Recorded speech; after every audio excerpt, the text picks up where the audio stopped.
Hello, everybody. A warm welcome to another interview on Wisdom from North. I'm Janneke, and I'm excited to be here with Rose Metcalf today.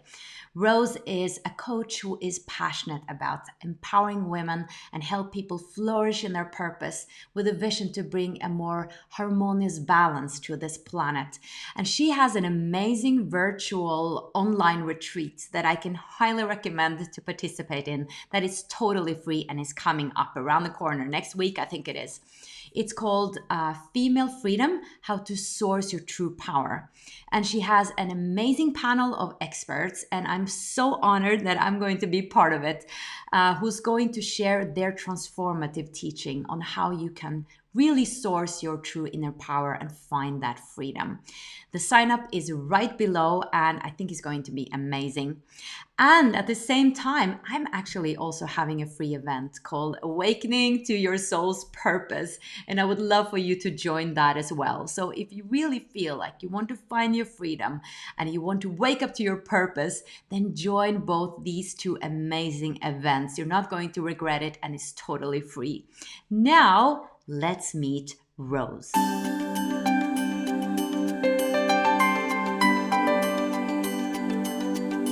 Hello, Rose. A warm welcome. How are you doing today? I'm doing fantastic today. How are you? I'm very good, and I'm excited to meet you because I've just discovered this amazing event through you inviting me, and I think you're doing so important work. This is so needed to create more freedom for women and also to have more focus on this, and also for women to stand more together. But I would like the whole story because I know that this didn't come as just an idea, this is something I want to do. Like, this has a background from you actually being a dancer and being through a very tragic event before you became a coach. So would you like to share that story and what brought you where you are today? Absolutely. So I think I'll start where I am today, and I'm actually going to work backwards to try and link it all together. So what I'm doing now around female freedom and these strategies to empower women and be in community, like you and I are running these events, and because you and I are women and sisters and we're in this beautiful place of women supporting one another, we're supporting one another's events. And if we were in a very patriarchal way of being, you and I may feel like we're in competition and that, oh, I can't do this because I'm doing this, and it takes away. And that's a very masculine energy. But when we're in this beautiful feminine energy, we lift each other up. And I honestly believe, and this is the wisdom that I have received, and I'm so grateful for it, that women are going to save the planet. I completely know it in my soul. And that's why I'm so excited to be here. So first of all, thank you so much. And the reason is that the species is out of balance. It's been a patriarchal society for millennia now, and humans actually used to be matriarchal. And we need to come into this place of balance because women and being in a feminine energy is so nourishing. If you think of a woman nourishes everything she touches when she is in her power. When she is perhaps in a system that is masculine based, it may feel like scarcity and take, and I don't have enough for that, and I can't give because I don't have anything myself. And I love to use this analogy of filling a cup. When a woman is in her feminine energy and balanced with the divine masculine, of course, then a woman is able to give and nourish others. You're able to pour from a full cup, but you can't pour from an empty cup. So that's why this came to me, this female freedom, how to source your true power. It's so important. And I think now is the time, because the year 2020 globally has been traumatic. It is still traumatic every day, and that is meant to happen. And it's predicted by the year 2024 that we're going to come into a matriarchy, and that is going to really nourish and save our planet from global heating, from all of the imbalances and the structures that don't serve us anymore. So if we go back, we look at the Industrial Revolution, that was formulated to help society, and it did for a time. But the truth is that that system doesn't serve us anymore, and we are taking more from our planet than we are giving back. So that is the big picture for me. Now, my personal story is that at the beginning of 2020, I share this story. It's very personal, that I went to the grocery store, the supermarket, and I came out. It was a lovely experience, and I came out, I got in my car, I got behind the wheel, and I had huge heart palpitations, and I could feel that there was something wrong, but there was nothing actually wrong. This wasn't anything that was mine. And so I looked over at my partner and I said, "You're actually going to have to drive us home, because I'm receiving something." So he drove us home. I got into the house, I lay down, and I invited in whatever this energy was, because it was so loud. It was shouting at me that I had something to do. And so I listened, and what I felt was the rapid deaths around the world from this pandemic. And I could feel that the souls were in shock, because they hadn't realized that they had died, because, we've heard from the news that the coronavirus attacks and the body very quickly, and people can, be on life support before they even realize really what's happening to them, and they haven't been able to reconcile and say goodbye to their families and their loved ones. On top of that, I also felt the grief and bereavement of all of the families who were losing loved ones. And I had this, once I went into this, I could realize that I could actually guide these lost souls and invite them. And I called on Kuan Yin, I called on guides to nourish, to let these souls know what had happened to them, to send warmth to the hearts of the families that were so in shock, in bereavement, and that I actually could see, I'm a seer, I could see these souls nourishing the earth. And it was just, and I just realized that was something that I had been gifted. Now, go back one more year from then, I was writing in my journal, and I started furiously writing. And it wasn't me writing, this is the free handwriting. I was free writing, and I wrote down, without being conscious of what I was writing at all, I wrote down that I will be a vessel for the good of humanity and be a piece of the puzzle that's going to save the planet. And that once the crisis was to arrive, I would meet all of my colleagues, all of the other humanitarians that were going to be doing the same work as me. And right now is when that is actually happening. The other piece of that was that, so I just knew I was a vessel, and I was awaiting my instructions on how to help humanity, which,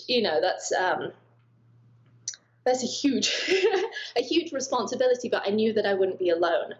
And that's why I spoke to this matriarchy, this women supporting women, and women being so nourishing to one another.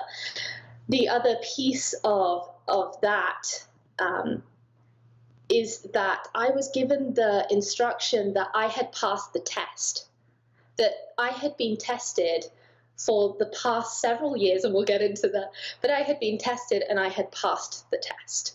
And so, I had, they talk about the 2x4, you can either awaken if you're open to it, or you can awaken with a 2x4 hitting you around the head. So I had multiple 2x4s, and I can share a little bit about those. But that had all been to awaken me, to give me my purpose in life, and to create endurance in me that I could withstand these events, and also know how to use them as gifts and opportunities. And I think that's really what the work you and I are doing is we are sharing what we have learned and giving people the short version of, you don't have to take a decade or decades of your life to come into a beautiful, purpose-filled, happy way of living, a joyful way of living, you can actually do it in a much shorter time if you're working with someone who's been through it and can give you that loving hand that says, come this way. We figured this out, and we can welcome you and show you how to do it too. Wow. Wow. So many things I want to go into here because I didn't know that story at all. First, I want to say I so agree with you. I'm also talking in my events often about you don't have to, have those, I call those knocks on the door, that the universe knocks so hard that it knocks you over and you get symptoms. And it can be big symptoms and small symptoms, but if you don't listen, they can become bigger. You can actually wake up consciously by deciding to do so. It doesn't have to take so many years as it did with me. I just made a blog about, I awakened in my 20s, but it was a slow wake up because I didn't have any support. There was no YouTube. This material was not around at all. So I figured it all by myself. And that's why I think it's so, so important that we share these things so people get access to this kind of knowledge. I wanted to ask you, 2024, that was new to me. You're saying that that's a year where something is going to shift, or yeah? Yeah, so I'm not an astrologer. I will just say that. However, the planets do pull on us, and so I follow astrologers and ones that I really trust. And Pam Gregory is a fellow YouTuber, actually. She has been profoundly accurate about the year 2020. She was telling us a pandemic was coming back in November 2019. So I've been following her, and everything that is happening right now is divinely aligned to happen. It's supposed to happen. Things always correct themselves. So right now we're out of balance. We're a little too masculine. It's okay. Masculine is also good too, but we need to come into that balance of feminine energy, and that's within men and women. So we get to be both. And so, 2024 is Pam Gregory's prediction of what we're set up for planetarily for coming into harmony between the masculine and the feminine. So we have a light at the end of the tunnel. That's great. Of going through this crumbling. Everything right now is crumbling and falling away, and I know it hurts. I know humans struggle with change, but yes, 2024, we have a light at the end of the tunnel. Interesting. Yeah, because I've heard also that 2021 can be challenging. And nowadays, a lot of people are speaking about 2020 is the new 2012. Like this is actually 2012. So yeah. Moving back a bit, have you always had these abilities that you talked about, or was it last year and the year before that you discovered these gifts of being a seer? Thank you. Yes, actually, I was born very intuitively. I have always been a seer until it got shut down with post-traumatic stress disorder. I survived a shipwreck 8 years ago, and I went and all of my abilities got shut down. But I was born with the ability to see. So I would see the future. I would have a dream about an upcoming day, and then like a week or two later, I would live out that day. And I knew, I was like, oh yeah, I know what happens next. I could predict what was happening. And my parents just thought it was so special. I could see auras. So I remember being at the beach in Bournemouth in the UK, and I saw a woman, and she had this purple-black aura. And I pulled on my mum's skirt, and I said, Mum, Mum, Mum. I said, she's really sick. She's dying. She's going to die in any day. And my mum was like, how do you know that? And I said, I can see it. I can see it around her. And I said, Mum, you have to tell her. And my mum trusted me. She always encouraged my gifts. She never shut me down or shamed me for them, and I'm so grateful for that. I experienced that later on in life, but at this time, it was very open. And she went to the woman and she said, I'm so sorry to disturb you. I hope you're having a beautiful day. I just want to let you know that maybe you want to go and see a doctor. My daughter can just see that there's a sickness. And she said, actually, I have terminal cancer and I have 2 weeks to live. Wow. So I've always had this ability. I had 2 brothers pass away when I was a child, and they would come back and visit me as ghosts. And so I used to have conversations with them and then tell my parents, what was happening with them. And so I always had this ability to see. And the way that it comes to me now is that I just dream the future. So I know what's going to happen. And at the moment, it's actually more like I'll dream, months out, but I'm actually dreaming years into the future. So, are you dreaming about yourself or other people, or both? Myself, yes, and it's myself, and it's always things that I could not imagine being possible. And I would wake up, I would be like, oh, that was an interesting dream, and think, oh, it's just a dream. And now I'm experiencing things happening that I dreamt about, that I saw, like a year and a half, 2 years ago. So it's a bit scary as well. Like if you do get a dream that is not very, nice or something bad. I mean, we constantly dream about, or not everybody, but sometimes let me speak for myself. Sometimes I speak about horrific things, things that I'm afraid of is going to happen, like my parents dying or something happening. Is that difficult to differentiate what is a premonition dream and what is just your brain working itself out?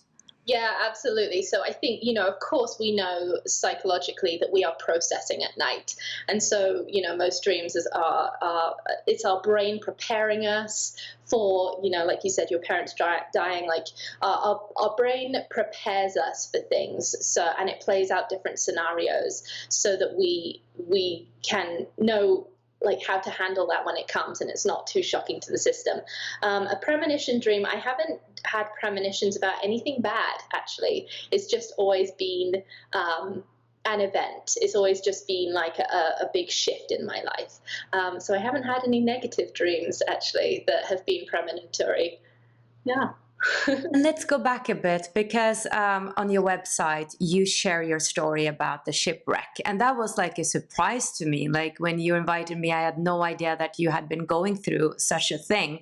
Can you share a little bit about that? You were a dancer, you were living your life, your dream life, but you said that you also had some feeling of that I shouldn't be here, that there was an intuition there, and still you survived, and that made a shift in your life. So if you'd like to share a little bit about that story. Well, I'll talk about all of I feel like we're going towards the intuition, and I think that's a great direction to go in our conversation, because anybody watching, if you have these messages come to you, this intuition, listen, because it's always there for a reason. So I graduated university, and in America they don't have this, but in England I got a first class, which is, top 3% of my university, studying theatre dance at the University of the Arts, and I know that's your passion as well, so happy to be connected with you. And so I graduated on the Saturday, and I got the job on the cruise ship on the Monday.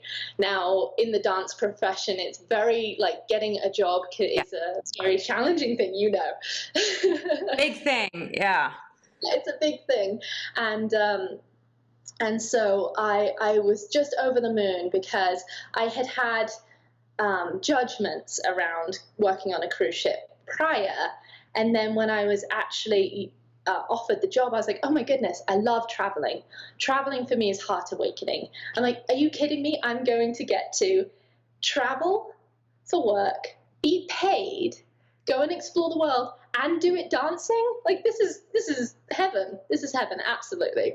So my mum came to drive me to the airport, and it just happened that it was the London Olympics, as she was trying to drive me to the airport, to the train station to get to the airport. And the traffic was gridlocked in London. There was nothing we could do to get me to the train station. And so my mum ended up pushing me out the door, and she said, "Run!" And so I grabbed my suitcase and I ran, and the doors of the train were closing like this, and I pulled in right, I mean, it's like something in a movie. So that was the first thing of not getting there. I get to the airport, the flight has already closed, so they won't take my bag, and they they tell me that the doors are closing in 10 minutes. There's no way you'll make it. So I run down to the baggage locker, and I put my bag in a locker, and I sprint through. And right as I get to the airplane, they're literally locking the doors. And I'm like, "You have to let me on. You have to." So they let me on the plane. So that was the first thing. I arrived in Italy for rehearsals, and I had nothing, no dance equipment, no dancewear, no dance shoes, nothing that I needed. And so that didn't land well with the choreographer. And I learned later that the choreographer nearly fired me for it. So that was another thing. So then it was a week before the shipwreck, and every time we were in a different country, I would like to keep my fitness up, so I would go for a run.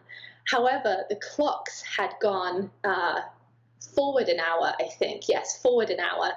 And I was out for my run, and I heard the bell in the town chime, and it was a different time to the hour that I was expecting.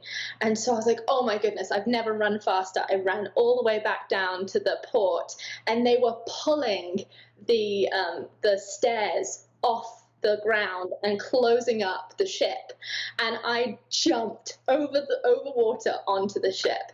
And it was just another, like, I got in big trouble for that. You can get fired when you work on a cruise ship. You can get fired for not making the time that you're leaving dock. So that was another thing. That same day I went up, and I went to be on the open part of the ship, because the dolphins used to swim alongside the waves as the sun's setting, and the water is completely flat and it's just so serene. And I was out here, and out just taking in the magic and the beauty of it, just so grateful, just loving my life. I was just like, it was heaven. I could have done that forever. I could have been a dancer on cruise ships forever. And we went so close to land. So close, in fact, that I actually picked up the emergency phone to call the bridge, to call the captain and say, "I think we're about to hit land."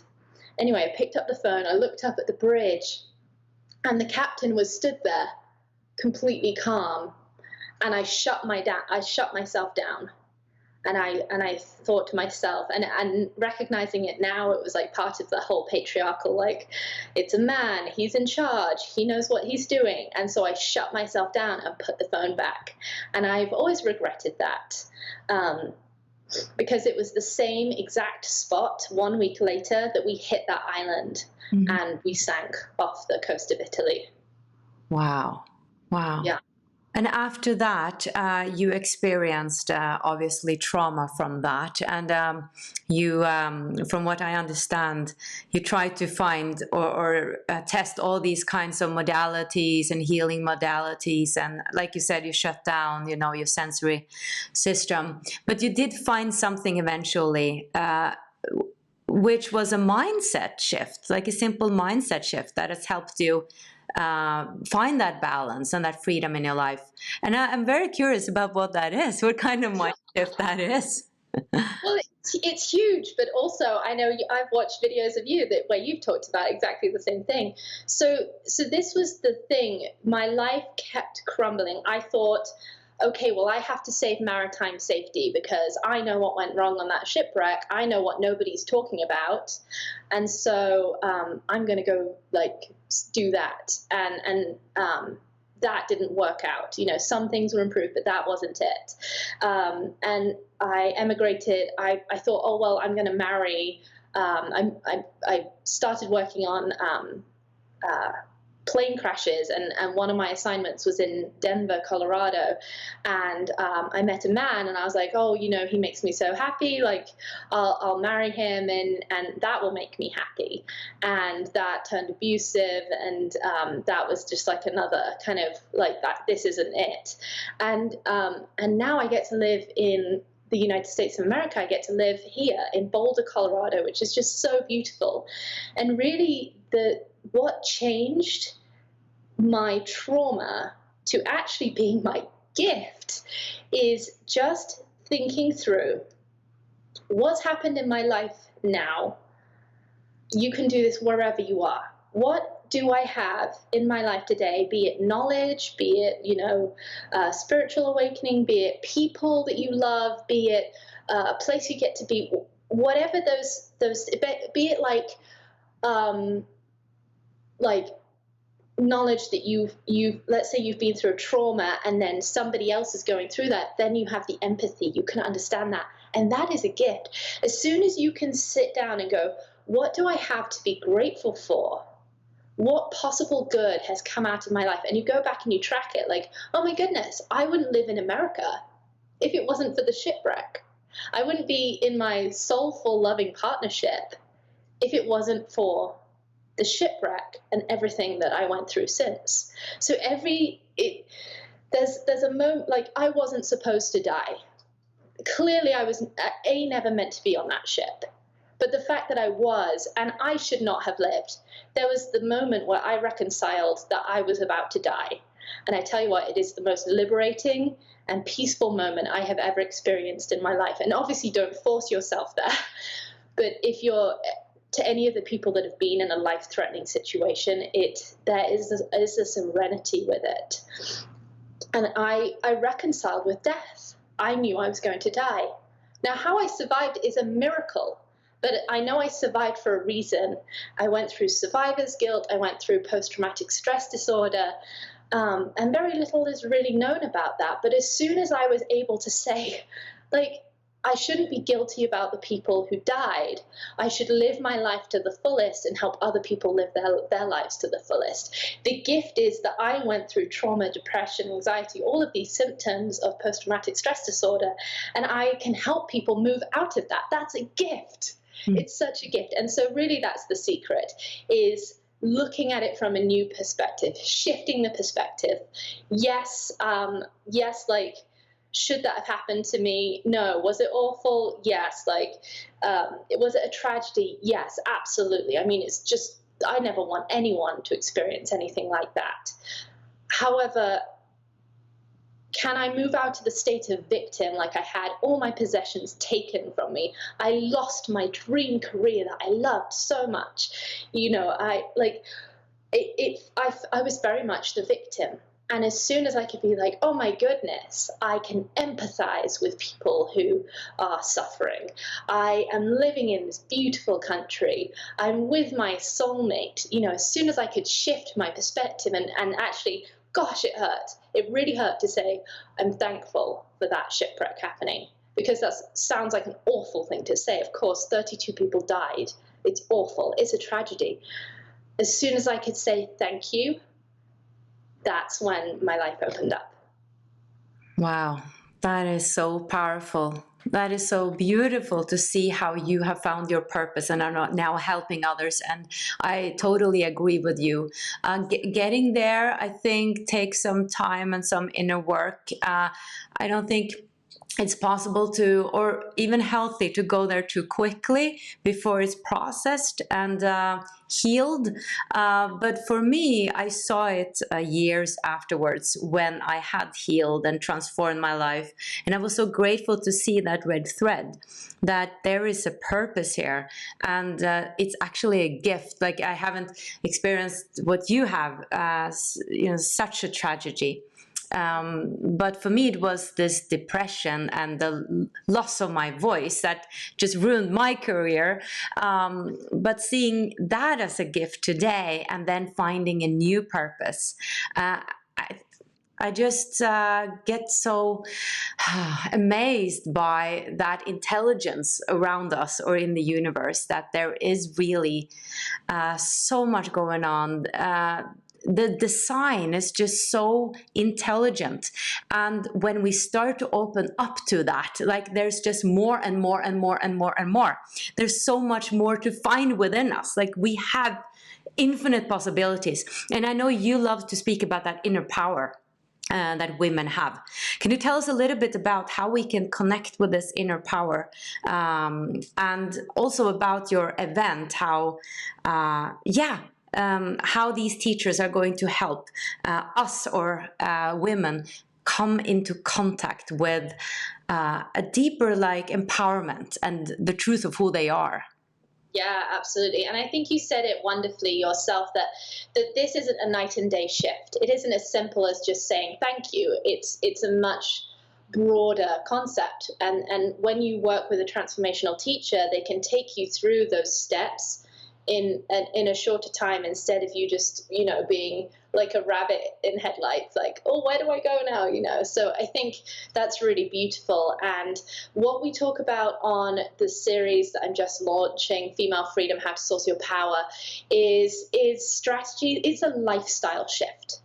That's the big thing. So let's use a quick analogy, like, oh, I want to lose weight. I'm going to go on a diet. So you go on a diet, and then you lose some weight, and then you're like, great. And then you start eating normally again, and then you put on the weight, and then you're in that cycle. Women go through this all the time because we think we have to look a certain way.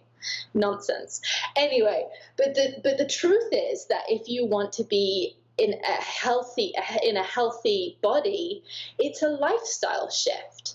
You just shift your lifestyle, like, oh, I don't eat those chemicals because those chemicals are bad for my body. It's as simple as that. So that's just using an analogy that it's really a lifestyle shift. And how do we shift out of a system that we have been ingrained into?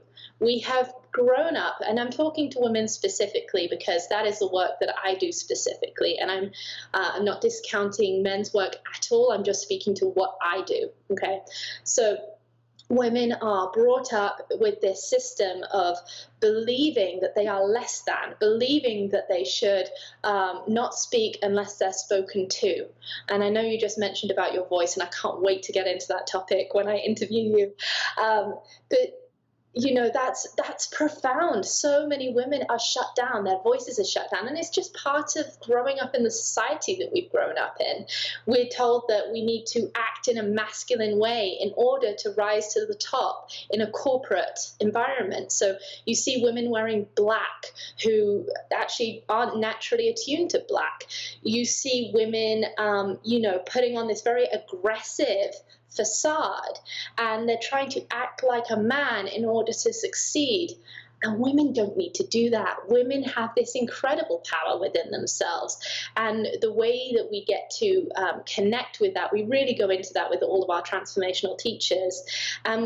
This is a thing. We all say the same thing, and we all say it a different way. And so the great thing about doing a series like I'm doing, and the several interviews that you're doing, is that you're going to hear something in a certain way that's going to make sense to you. And so it's all about raising your frequency. It's all about wellness. It's all about taking care of yourself and really nourishing your that inner voice inside of you that knows your power. You already have it inside of you. You already know that you're powerful. You already have all of these intuitions. It's just about asking yourself, what are your beliefs that you are running on? And then questioning those with curiosity. Do I really believe that? And then you get to choose, yes, I do choose that. I do believe that, or no, I'm going to make a different choice. Actually, I do believe that if I show up and be myself, that whether people like me or not is up to them, as opposed to I'm going to show up and try and please people because that's what's expected of me. Like I'm supposed to look a certain way, so therefore I'm going to diet. But really, it's all about self-love. It's all about, we all have that knowing inside of us of our true power. And so the sessions that I'm putting out all speak to how to really fire up that power, especially in 2020, when we may be in the vibration of fear and scarcity, and how to raise our frequency so that we are looking forwards at the opportunities that may look like problems. They're actually opportunities to create your future so you can step into your purpose. And I promise you that you are a piece of the puzzle and you are important. And so when you step into your purpose, you don't have to fix the world on your own. Women do it together. And I come full circle to the very beginning of our conversation, Yannicka, that it's us women together doing our piece of the puzzle and supporting one another. That's all we have to do. I love that. What a beautiful place to end this wonderful conversation. This is music to my ears, and I'm really honored and excited to be part of it and to share. I don't know what you're going to ask me, but to share what I have to share and want to share, because this has been big in my life as well, running my own company, and we are two women, and how can we do it in the feminine way instead of having all these male role models? What if we find some female role models? That is something I've become aware of, that I've used to have so many male role models, and then I would like copy them in a sense. So I understood that I needed to have more, women in my life that I could look up to and be inspired by. Well, then I'm gonna include that in our interview. Well, thank you so much, Rose, and all the best and good luck with all your beautiful work. And thank you for taking time. I know you're very busy with all these conversations, so thank you so much for being here today. Thank you for having me. And thank you for watching, everybody. And the links to both our events are below in the video description. Thank you for watching. Much light from the US and Norway. Bye-bye.